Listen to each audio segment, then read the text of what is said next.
Good afternoon, everyone. Hello, ladies and gentlemen.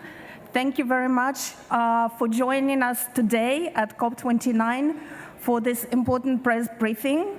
My name is Katerina Bezgachina. I'm heading communications at UN Habitat, and I will be the moderator for this session.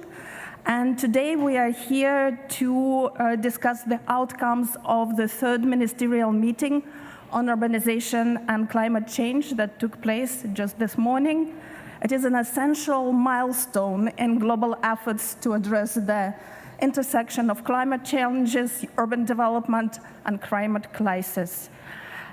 As cities continue to grow and to contribute significantly to both greenhouse gas emissions, and they are also the pillars of climate resilience, the commitments that were made during these ministerial discussions represent a critical step forward in aligning urbanization with the goals of sustainable development and climate action. This briefing is a platform where we would like to share key outcomes and commitments that were made during these meetings. It is my pleasure to introduce our speakers today. We have a distinguished panel. First of all, it's my pleasure to introduce Anna Claudia Rosbach, Executive Director of UN Habitat, who will speak. Then we also have Anar Guliev, Chairman of the State Committee on Urban Planning and Architecture. Then we also have Deputy Prime Minister of the Slovak Republic, Tomáš Taraba. Nigar Arpadarai, UN Climate Change High-Level Champion for COP29 and Member of Parliament of the Republic of Azerbaijan. And then we also have Mina Arve, who is representing cities. She is the mayor of Turku and the first vice president of Eclair. So each speaker will provide a short statement with their perspectives and their thoughts about the ministerial meetings, and following that, we will also open it up for some questions from the media. So I will first give the floor to Anna Claudia Rosbach, Executive Director of UN Habitat, to talk about the general perspective from UN Habitat of the ministerial meeting. Thank you so much, Katarina. Honorable Chairman of SCUPA, Anna Guliev, honorable ministers, UN Climate Change High-Level Champion, Nigar Arpadarai, and of course also the Minister of the Environment of Slovak Republic, the Deputy Prime Minister, Tomáš Taraba. It's a pleasure, Mina Arve, Mayor of Turku, Finland. Yeah, it's a pleasure to be with you here today. First of all, very grateful for Azerbaijan for this opportunity of being together in the Urban Day. This is a preparation for our next World Urban Forum in 26, and congratulations for this so well-organized COP. I really would like to thank everybody who attended the ministerial meeting on urbanization and climate change, and all parties' commitment in advance the urban climate action and really including that into the agenda. Today we are here at this press conference to share the outcomes of the ministerial meetings on urbanization and climate change. It finished just moments ago, and this event brought together ministers, local leaders, development bank, and key stakeholders to align efforts and set a pathway towards a better urban future. So this is the third edition. This is work in progress, but very glad that we achieved this level of discussion and the substance in the narrative, an alignment among the stakeholders on the critical importance of cities, the strategic role that local and regional governments play, and the critical importance of participatory multi-level governance. UN Habitat partnered with COP29 presidency, SCUPA, the Ministry of Transport, the Ministry of Ecology of Azerbaijan, and many UN agencies, intergovernmental organizations, MDBs. And I should also highlight, it was not just one ministerial meeting, but multiple high-level meetings throughout the day, which was really positive and an innovation from this edition. All acknowledging that the actions needed to achieve the targets of the Paris Agreement and the SDGs, they are connected, first of all, and they require a multi-level, but also multi-sectorial climate actions and collaboration on scaling up of urban climate finance. We just came out of the finance discussion, and there is a clear commitment of the MDBs.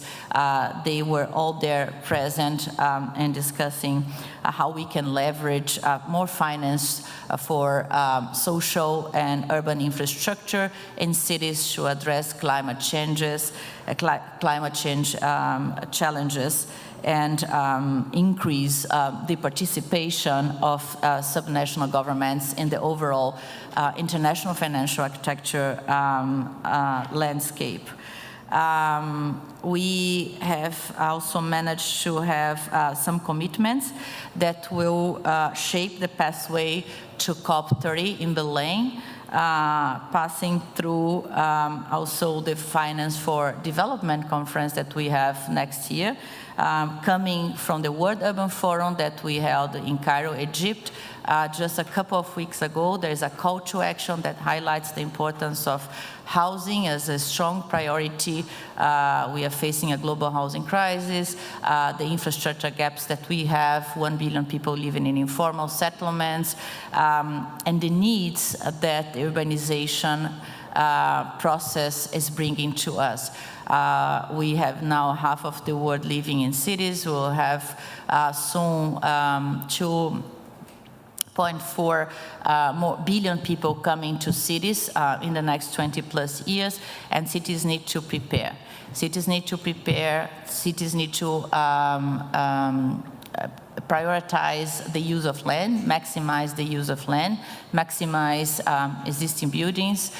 Urban sprawl is a threat for climate, for biodiversity, is a threat for food security. It deteriorates finance, physical capacities in city, and also the social tissue. So another very important outcome is that we really need to work in coalitions and partnerships.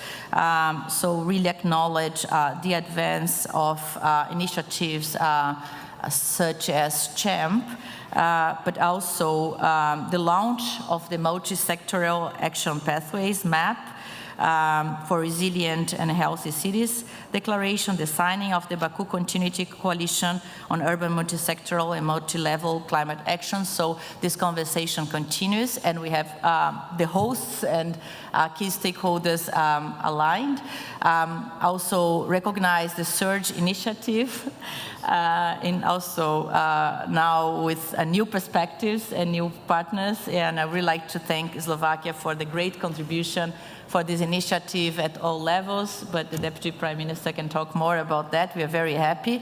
And also the recognition and commitment by all parties that we really need stronger NDCs and with the urban content. So the outcomes and recommendation of the COP29 Ministerial meeting and all the conversations will be instrumental for us in shaping our program. UN Habitat is also embarking in a new strategic plan era for the period 26-29. So this will be very informative to us. And yeah, to conclude, by bringing urban issues to the forefront, participants have really reaffirmed the central role of cities in achieving global climate targets and building resilient communities. Thank you. Thank you very much. That was the statement of Ana Claudia Rosbach, the Executive Director of UN Habitat. Now I'll pass the floor to Mr. Anal Guliev, Chairman of the State Committee on Urban Planning and Architecture of the Republic of Azerbaijan. Thank you, dear Madam Executive Director, dear colleagues, ladies and gentlemen. It's my pleasure to mention that we today successfully started Urbanization Day during the COP29. It still continues, but the first half of the day was very productive. We finalized work of the third Ministerial meeting on urbanization and climate change, and I would like to take this opportunity to express my gratitude to UN Habitat for this initiative. 2 years ago, this is a great platform for invaluable and great opportunity to engage in open, constructive discussions around urban agenda. Actually, we tried, and probably biggest aim was to make sure that urban agenda goes together with climate agenda, and this ministerial meeting specifically supports this approach. By bringing together all parties and stakeholders at COP29, Azerbaijan demonstrates the vision for the future where multi-level and multi-sectoral stakeholders act together to address the climate challenges and transform urban spaces into resilient ecosystems. We also must recognize the significant initiatives that have laid the foundation for today's discussion. As it was already mentioned, Search initiative were launched in inaugural COP27 in Egypt, in Sharm el-Sheikh, then CHAMP initiative at COP28 in Dubai, and these initiatives together created space for dialogue and fostering cooperation and addressing key urbanization challenges. Today, we proudly launched the MAP, Multi-Sectoral Actions Pathway for Resilient and Healthy Cities initiative that integrates lessons learned from previous initiatives while adding an important new dimension. I would like to take this opportunity to thank all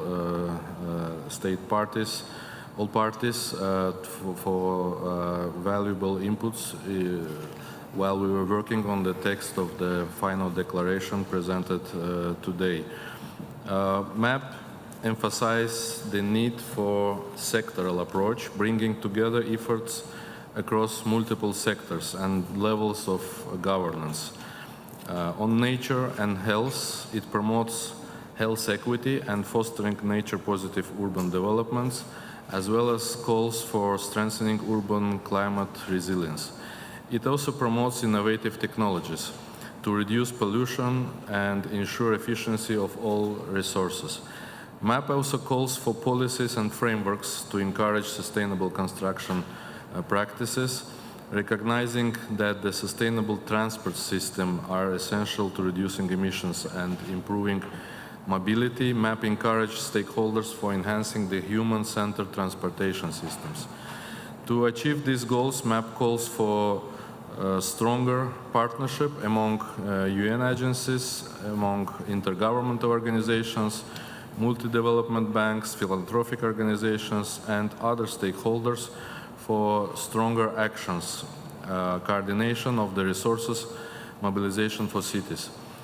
MAP also emphasized building linkages between World Urban Forums, COPs, World Environment Days, and other relevant global and regional platforms for dialogue, actions, and initiatives. It encourages the WUF host governments to appoint a special envoy for urban climate action. Azerbaijan will proudly, as it was mentioned, host coming WUF 13 in 2026, and we will be happy to establish the first ever institution of the special envoy for urban climate action and take practical actions that our commitments generate tangible results. In this regard, I'm particularly honored to emphasize the establishment of the Baku Continuity Coalition. We are very thankful to our colleagues in this group from Egypt, United Arab Emirates, Brazil, and of course to UN Habitat, who are the important players for the urbanization and climate legacy. By signing the establishment of the Baku Continuity Coalition, I believe we are sending a powerful message that the future of our cities will be shaped by collaboration, innovation, and deep commitment. Generally, I want to again specifically underline that these ministerial meetings, every next COP becoming bigger and bring more attention of decision makers to the integration of urban agenda and climate agenda. We have today about 50 national government representatives on ministerial level. We had well, room with the capacity of 900 people was full this morning, and then we continued with 4 separate roundtables.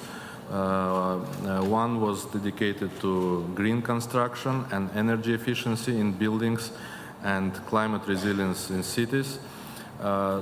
Parallel to that roundtable, in the second room was the transport and infrastructure in cities roundtable, and then 2 more roundtables dedicated to nature, health, and agriculture in cities, and financing urban climate action.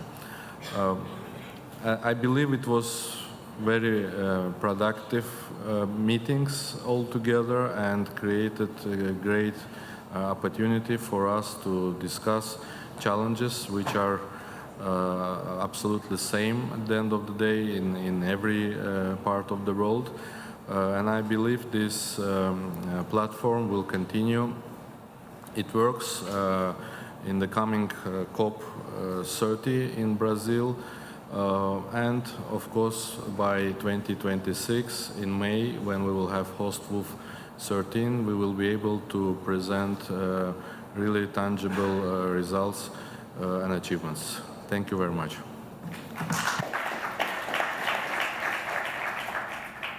Thank you very much, Mr. Guliev, for the statement. And now it is my pleasure to give the floor to Deputy Prime Minister of the Slovak Republic, Tomáš Taraba, who will talk about insights on urban-focused NDS, integration and Surge initiative. The Madam Executive Director of UN Habitat and Mr. Chairman, distinguished ladies and gentlemen, first of all, I really want to appreciate that resilience of urban communities was being raised on such a high level of discussion, because there is no chance to mitigate any climate change if we would not realize that only on a small portion of surface, on the 2% of the surface, live 57% of all inhabitants of the Earth. So there is no chance to ignore this fact, and all the politicians are responsible to help people to live in a good urban communities, to strengthen all the resilience programs. And Slovakia experienced within the last 30 years really huge economical development. We managed to come to the most economically developed countries. And for this reason, we are more than happy to share all our experiences. And that was one of the reasons why we declare our preparedness to support Surge initiative. Slovakia is ready to set up a regional hub for Surge initiative in Europe. We accepted this initiative. We are ready to cover the costs for the next 5 years. And Slovakia is more than happy also to share our experiences by, let's say, the most sensitive issues like water management. We as a country belong to the European countries with second highest reservoir of drinking water. We saw during the last period that during the big floods that occurred in Europe, we managed all the floods on a very good level. So this is everything what we want to share with UN Habitat, with other countries, and to give all the expertise to this topic. So I want to thank you that really the urban issue is now in the focus, and there is no chance to neglect that if we would not help people to live in a good quality of life in the cities that are increasing in volume, then we would not be able to fight in the major issues of the climate change, but also it is in a very direct link with social peace in the cities, because when you've got not a good quality of infrastructure, if people are not having accessible drinking water, etc., it creates possibility of social problems in these areas. So thank you to UN Habitat that you were so successful to bring this topic on such a high level meetings, and really the discussion that was being held today was very fruitful, and we came to a very clear conclusion. Thank you so much.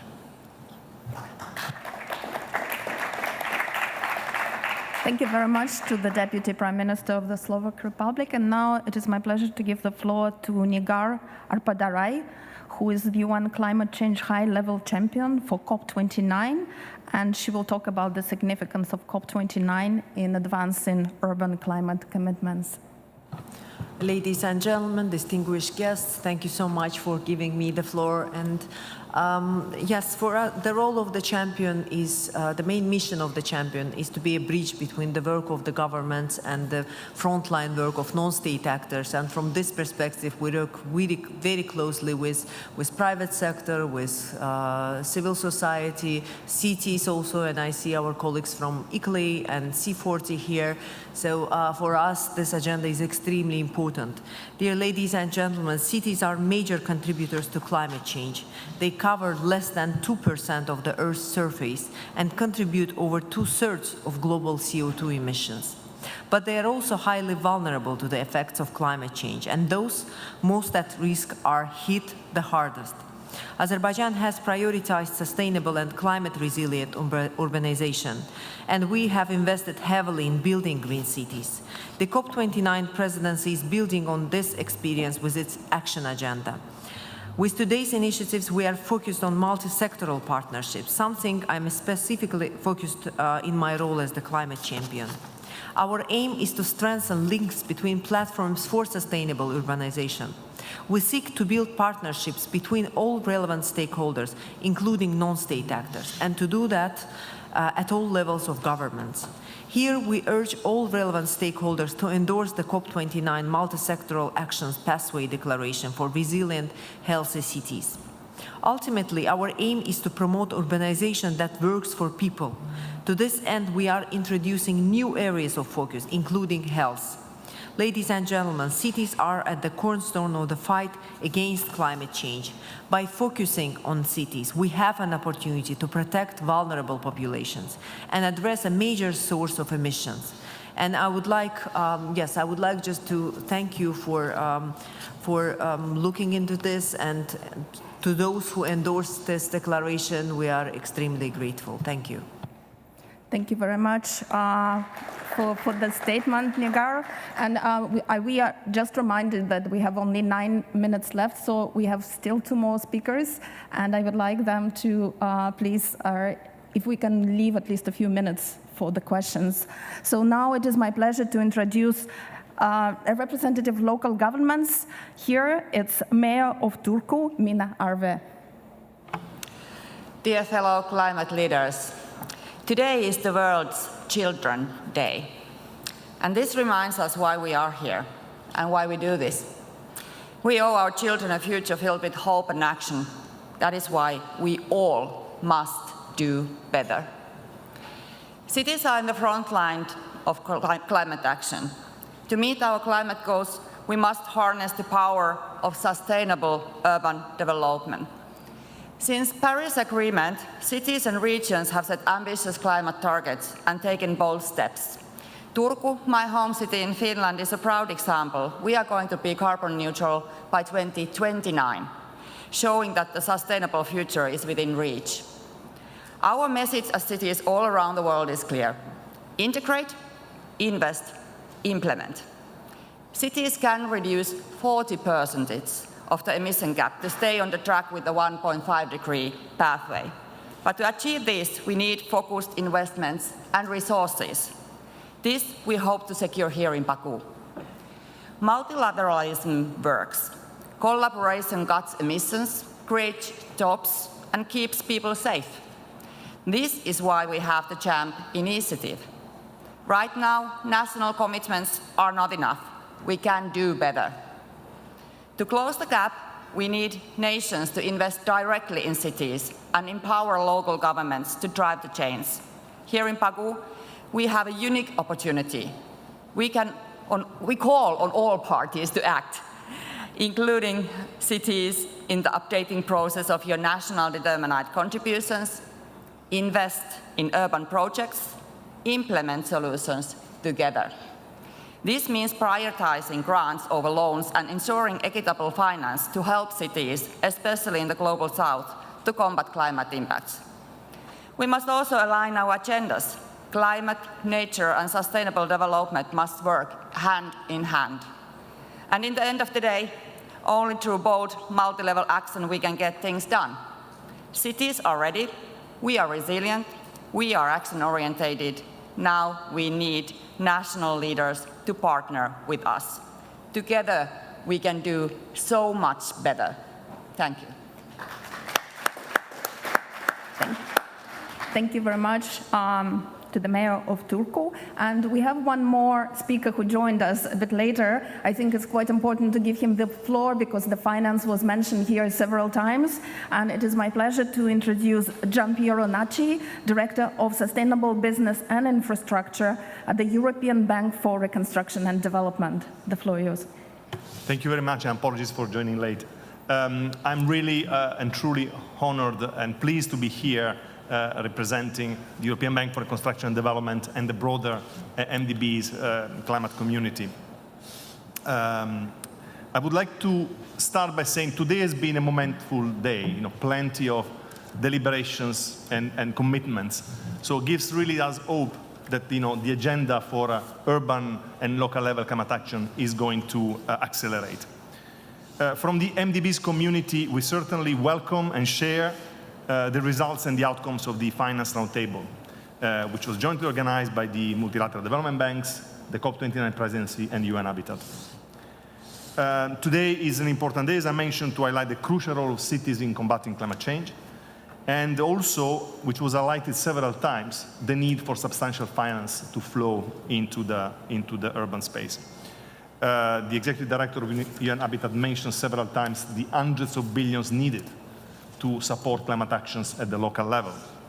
Where this money comes from? Certainly from the Public Development Bank. As MDBs, we play a role and we are committed to do more, but also we need to integrate the financial flows from the private sector. So that's a critical dimension that we need to develop. At the MDBs, we've been working together for several years to develop an harmonized approach to interventions and climate action to support the cities in the countries we operate, but also to find ways to complement each other resources and capabilities. On behalf of the MDB's Cities Group, I would first like to acknowledge the call for action and emphasize that MDBs are committed to continue scaling up technical assistance and the provision of finance in order to support cities achieve the objective of the Paris Agreement, where local climate action is critical. In this respect, next step to achieve these commitments, we collectively reiterate our commitment to accelerate climate finance to cities, including through concessional funds, subnational lending, and the use of guarantee instruments that crowd in the private sector. We also commit to engage extensively with city leaders and through city networks to integrate more consideration about the importance of climate finance, but also to bring climate adaptation at the center of city climate action. And finally, we collectively aim to work collaboratively and welcome broader partnerships that are needed to address the financing gaps. In this respect, we welcome initiatives like the CHAMP, which was launched at COP28 last year, and absolutely the BAM declaration that you just mentioned that was launched today. Ladies and gentlemen, climate friends and colleagues and partners, MDB stand ready to do more, and we welcome you with a successful COP. Thank you. Yeah. Thank you. Thank you. Thank you very much for this. I think we are told that we are out of time, but I think I would like to open at least for one question. So there is a hand in the front row.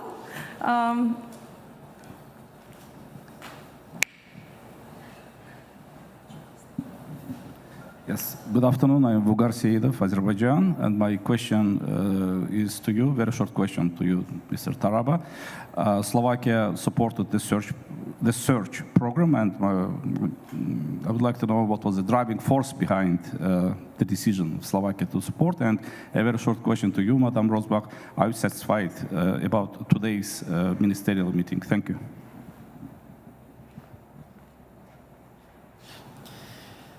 Thank you very much for the question. Well, really, we are more than happy to assist by supporting Search Initiative worldwide, and that's why we want to cover not just the coast, but we want to put a regional hub in Europe, in Slovakia. And the reason why we want to be so involved with, first of all, Slovakia is a country that used to live in a communist part of the world, and there is a lot of urban areas that has to be rediscovered and changed and reshaped, and we went through also increasing larger cities areas, so we are fully aware what does it mean to be in a transformation process like many other countries go through.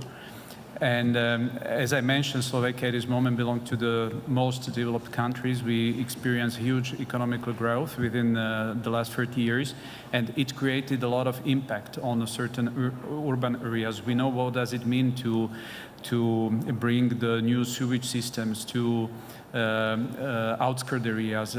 During just only in the year 2024, we invested more than 400 million euros for new sewage systems in our country. So we think that we can share a lot of experiences with countries that went through or are going through a very similar transition period than we went, and it's always good to be a country that can give an example, but also to share a lot of expertise. We've got a good universities, high schools, a lot of scientists that would like to be a part of the Search Initiative. So this is from our part. The other way is that UN Habitat really, under the leadership of Madam Executive Director Rosbach, does a great job, and we saw during COP that really this topic is in a highlight. And if we would not support urban resilience, then the chance of keeping a fight against the climate change is very, very weak. So this is a priority for all of us. Thank you.